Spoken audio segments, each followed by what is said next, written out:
Good morning, my dear brothers and sisters in Christ. I bring greetings in the name of Jesus. యేసుక్రీస్తు వారి శ్రేష్టమైన పూజింపదగిన నామం పేరిట మీ అందరికీ ఉదయకాల సమయంలో శుభాలు ప్రకటిస్తున్నాను. బాగున్నారా? మీరంతా క్షేమంగా ఉన్నారా? అన్ని విషయాల్లో వర్ధిల్లుతున్నారా? మీరందరూ కూడా దేవుని మార్గంలో పయనిస్తూ జీవ మార్గంలో నడుస్తూ దేవుని చిత్తాన్ని మరియు ఆయన నీతిని నెరవేర్చువారుగా ఉండాలని మీకోసం ప్రతిరోజు బలంగా ప్రార్థనలు చేస్తున్నాను. మా కోసం కూడా మీరు ప్రార్థన చేస్తున్నారు. Thank you so much for that. దేవుడు బలమైన కార్యాలు మీ జీవితంలో జరిగించాలని మనస్ఫూర్తిగా ఆశిస్తున్నాను. పరిశుద్ధ గ్రంథంలో ఎన్నో వాగ్దానాలు మన కోసం పొందుపరచబడి ఉన్నాయి. ఓ దేవుని సేవకుడు అంటాడు, బైబిల్ అంటే వాగ్దానాల గని అన్నాడు. ప్రతిరోజు మనం తవ్వుకుంటూ వెళ్తుంటే ఎన్నో వాగ్దానాలు దేవుని లేఖనాల్లో మనం చూస్తున్నాం. దేవుని వాగ్దానాలు మన జీవితంలో నెరవేర్చాలంటే మనం చేయాల్సిన పనులు రెండు. ఒకటి, దేవుని వాక్యానికి విధేయత చూపించాలి. రెండవది, వాగ్దానాలను విశ్వసించాలి. అప్పుడు దేవుని వాగ్దానాల నెరవేర్పును మన జీవితంలో చూస్తాం.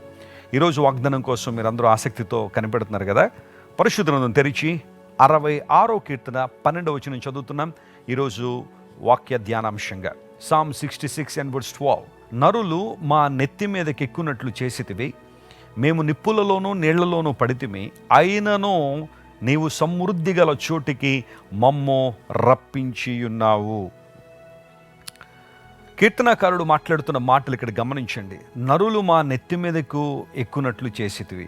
ఎందుకు ఆ పరిస్థితి వచ్చింది అంటే, ఇశ్రాయేలు ప్రజల జీవితాన్ని మనం పరిశీలన చేస్తే, ఎస్పెషల్లీ న్యాయాధిపతుల గ్రంథాన్ని మనం చదివితే, దేవుని ప్రజలు సమృద్ధిలోనికి వచ్చిన తర్వాత దేవుని మర్చిపోయిన అనుభవాలు కనబడ్డాయి. ప్రభువును విస్మరించారు. ప్రభువును వదిలిపెట్టేసి తమ చేతులతో చేసుకున్న వాటిని ఆరాధించే పరిస్థితులకు వచ్చేసినప్పుడు వారికి బుద్ధి నేర్పునట్లుగా దేవుడు కొంతమంది శత్రువులను వారి మీద పంపించాడు. అయితే ప్రేమగల దేవుడు ఆ శత్రువుల చేతిలోని మరల తన ప్రజలను కాపాడడానికి అనేక మంది రక్షకులను లేదా వారిని కాపాడేవారిని దేవుడు ఏర్పాటు చేసుకున్నాడు. ఇది న్యాయాధిపతుల గ్రంథంలో స్పష్టంగా మనం చూస్తుంటాం. కొన్ని సందర్భాల్లో దేవుడు మన జీవితాలను శ్రమలను ఇబ్బందులు ఎందుకు అనుమతిస్తారు అంటే, మనం దేవునికి దగ్గరగా రావాలని. సమృద్ధిలో చాలాసార్లు మనం దేవుని మర్చిపోతున్నామేమో, సమృద్ధి ఉన్నంతకాలం దేవుని వైపు తిరగట్లేదేమో. అందును బట్టి ఏదో ఒక చిన్న శ్రమ మనం ప్రభు దగ్గర తీసుకురావడానికి దేవుడు అనుమతిస్తాడు. గమనించండి, శ్రమలు కలిగించడం అనేది దేవుని చిత్తం కాదు, కానీ దేవుడు శ్రమలను కొన్నిసార్లు మన జీవితాల్లో అనుమతిస్తారు. ఎందుకంటే మనం ఇంకా పరిపూర్ణంగా మార్చబడాలని. నశించిపోయే సువర్ణము అగ్ని పరీక్ష వలన శుద్ధీకరించబడుతుంది. అయితే దానికన్నా అమూల్యమైన మన విశ్వాసం కొన్ని సందర్భాల్లో పరీక్షించబడుతుంది. మేము నిప్పులలోనూ నీళ్లలోనూ పడితిమి. We have gone through fire and water.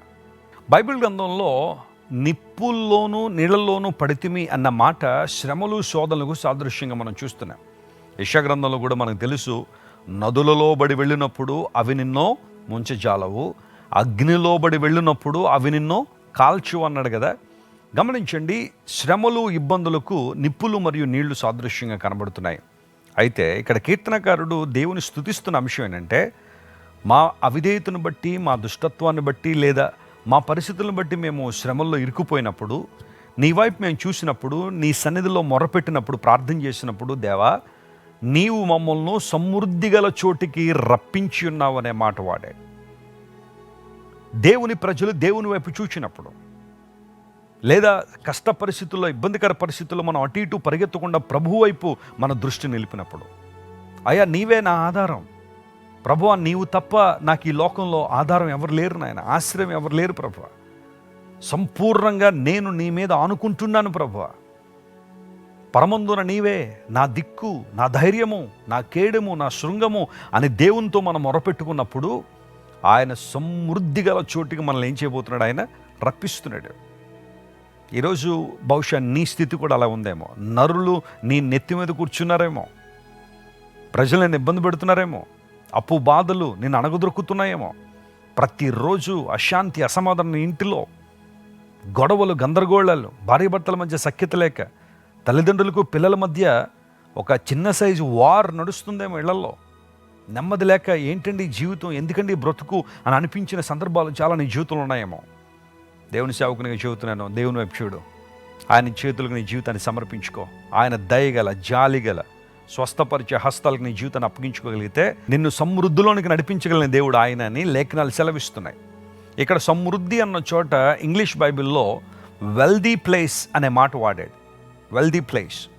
దాని హిబ్రూలో మనం చూస్తే రెవాయ అనే పదం వాడబడింది. దానికి అర్థం a place where somebody can enjoy satisfaction.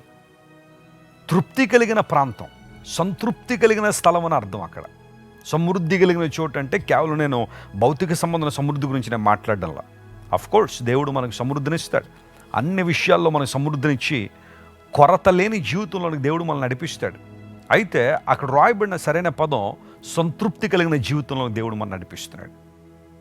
నువ్వు ఉంటే నాకు చాలు ప్రభువా అనే స్థానానికి దేవుడు మనల్ని తీసుకొస్తున్నాడు. ఈ రోజుల్లో చాలామందిలో తృప్తి లేదు, ఎన్నున్నా కానీ ఇంకా దురాశ, తృప్తి లేని జీవితంలో చాలామంది ఉన్నారు. కానీ ప్రభువుని అంగీకరించిన బిడ్డలు సమృద్ధిలోనికి వారు రప్పించబడుతున్నారు, సంతృప్తి కలిగిన ప్రాంతంలో వారు ఉంటున్నారు, అక్కడ దేవుని ఆరాధన చేస్తున్నారు, దేవుని స్తుతిస్తున్నారు. ఈరోజు నీవు నేను దేవుని స్తుతించే వారికి ఉందామా? అనేక సందర్భాల్లో నీ జీవితంలో శ్రమల నుంచి నేను రక్షించిన దేవుడు, ఉపద్రవాల నుంచి నేను బయటకు తీసుకొచ్చిన దేవుడు, ప్రతికూల వాతావరణం నుంచి నేను విడిపించిన నీ దేవుని మనస్ఫూర్తిగా నువ్వు ఆరాధించగలిగితే అంతకన్నా సంతోషం, అంతకన్నా ఆశీర్వాదం మరొకటి లేదు. ఈరోజు ఈ వాగ్దానాన్ని క్లెయిమ్ చేసుకుని ప్రభువుని స్తుతించండి. అసాధారణ మేళ్ళు, అద్భుతాలు మీ జీవితంలో జరగాలని నేను కూడా మీకోసం ప్రార్థన చేస్తాను. ప్రేమగల మా తండ్రి, గొప్ప దేవానికి వందనాలు. మా అవిధేయతను బట్టి, మా దుష్టత్వాన్ని బట్టి, మా పాపాన్ని బట్టి అనేక సందర్భాల్లో మేము నిప్పుల్లోనూ నీళ్ళల్లోనూ పడినప్పుడు నీ కృపను బట్టి, నీ వాత్సల్యతను బట్టి మమ్మల్ని విడిపించి సమృద్ధి గల చోటికి మమ్మల్ని నడిపించినందుకు నీకు వందనాలు. నీ ప్రేమ ఎంతైనా గొప్పది నాయన.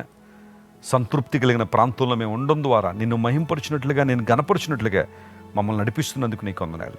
ఈ వాగ్దాన సందేశాన్ని విన్న మా ప్రియులందరినీ నూతన శక్తితో, నూతన అభిషేకంతో నింపండి, ఆశీర్వదించండి. పరిశుద్ధాత్మదేవ బలమైన నీ ఆత్మశక్తితో ప్రతి ఒక్కరిని నింపి అద్భుతాలను, ఆశ్చర్యకారాలను, సూచక్రియలను మా ప్రజల జీవితాల మీద జరిగించండి.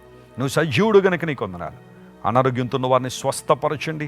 అప్పులు ఊబులో కురువుపోయిన వారిని లేవనెత్తండి నాయన. నిందల అవమానాల మధ్య నిరాశ నిస్పృహలో ఉన్న వారిని లేవనెత్తి నీ మహిమతో నింపి గొప్ప కార్యాలు జరిగించండి. ఘనతయు, మహిమయు, ప్రభావము నీకే ఆరోపిస్తూ యేసు నామం పేరిట అడిగి వేడుకొంచున్నాం తండ్రి. Amen, amen.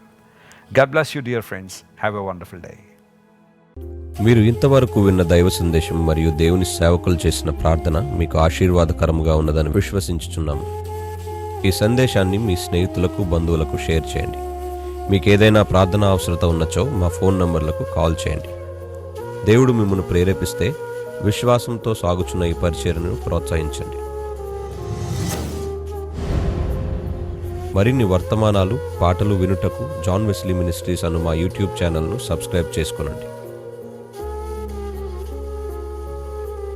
ప్రభువైన యేసుక్రీస్తు కృప మీకు తోడైండును గాక.